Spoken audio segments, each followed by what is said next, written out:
السلام علیکم ورحمۃ اللہ وبرکاتہ بسم اللہ والصلاة والسلام علی رسولہ الکریم اما بعد فاعوذ باللہ من الشیطان الرجیم بسم اللہ الرحمن الرحیم۔ آج ہم اسماء معرفہ کے بارے میں کچھ پڑھیں گے۔ ہم نے یہ سارے کے سارے اسماء معرفہ پڑھ لیے ہوئے ہیں، صرف ہم ان کو دوبارہ ایک دفعہ دیکھ لیتے ہیں وہ کون سے ہیں۔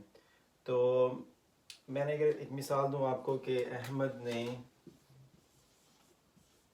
کوئی کتاب پڑھی، اور اس کے بجائے میں کہوں احمد نے قرآن پڑھا، ان دونوں میں کیا فرق ہے؟ ان دونوں میں فرق یہ ہے، جب میں کوئی کتاب کہتا ہوں تو یہ کتاب کوئی بھی ہو سکتی ہے، دنیا جہان میں جتنی کوئی ہزاروں لاکھوں کروڑوں کتابیں اس میں سے کوئی کتاب بھی ہو سکتی ہے، یا اس کی اپنے نصاب کی کوئی کتاب ہو سکتی ہے۔ لیکن جب میں نے احمد نے قرآن پڑھا، جب میں آپ کو یہ کہتا ہوں تو آپ کو پتہ چل جاتا ہے کہ احمد نے کیا پڑھا ہے۔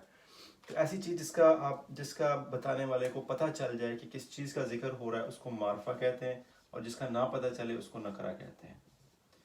تو جنگل میں ہزاروں کروڑوں درخت ہوتے ہیں تو آپ کہتے ہیں کہ میں ایک درخت کے نیچے بیٹھا، لیکن جب آپ کہتے ہیں کہ میں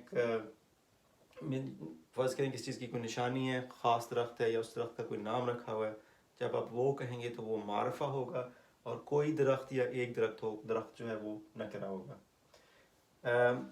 اسماء معرفہ کون کون سے ہوتے ہیں، ان کو پہچاننا ضروری ہے، کیونکہ اسماء معرفہ سے ہمیں پتہ چلتا ہے کہ قرآن پاک میں ترجمہ کرتے ہوئے خبر کے اندر کون سی چیز خبر ہے اور کون سی چیز جو ہے اس کی مبتدا ہے۔ اس کا ذکر ہم اگلی ویڈیو میں کریں گے، لیکن فی الحال یہ دیکھیں میں آپ کو اسماء معرفہ گنوا دیتا ہوں۔ تو اسماء علم جو ہوتے ہیں یہ سارے کے سارے معرفہ ہوتے ہیں۔ اسماء علم کسی شخص، کسی جگہ، کسی ملک، کسی شہر کا نام جو ہوگا وہ ہمیشہ معرفہ ہوگا، اور اس کی مثال ہم لے لیتے ہیں، جیسے محمد صلی اللہ علیہ وآلہ وسلم، محمد صلی اللہ علیہ وآلہ وسلم، ان کا جو شہر ہے مدینہ،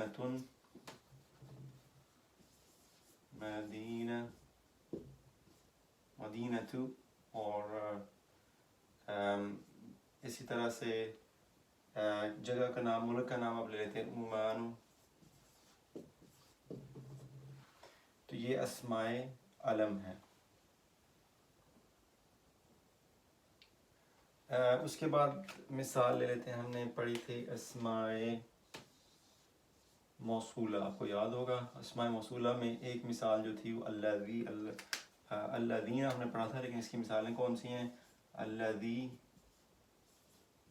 اس کے بعد اللذانی اور اللاذی۔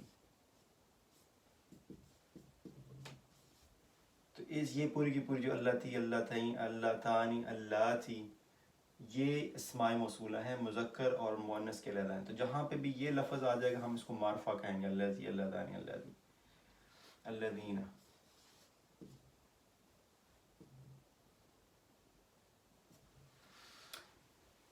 اس کے بعد ہم نے اسماء جو علم ہوتے ہیں اس کی جگہ پہ ہم کچھ استعمال کرتے ہیں اسماء ضمیر۔ جیسے اسماء ضمیر ہم نے کون سے پڑھے تھے؟ اسماء ضمیر میں ہم نے پڑھا تھا ہوا، ہما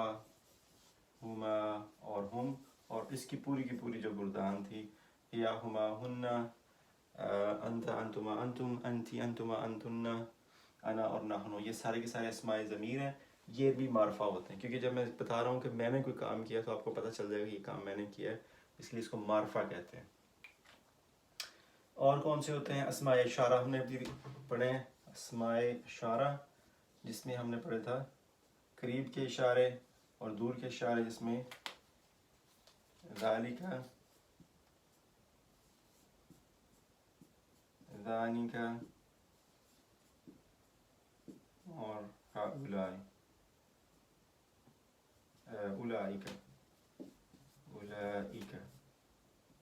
اور اس کی پوری جو گردان ہے وہ سارے کے سارے معرفہ ہوتے ہیں۔ سمجھ لیں دوبارہ کہ اسماء علم، اسماء موصولہ، اسماء ضمیر، اسماء اشارہ، یہ سارے کے سارے معرفہ ہوتے ہیں۔ اسی طرح سے اس کو کہتے ہیں ایک معرف باللام چیز ہے، معرف باللام۔ معرف باللام کیا چیز ہے؟ کہ آپ نے ایک کوئی کتاب تھی، آپ نے اس کو کتابن تھا، کتابن،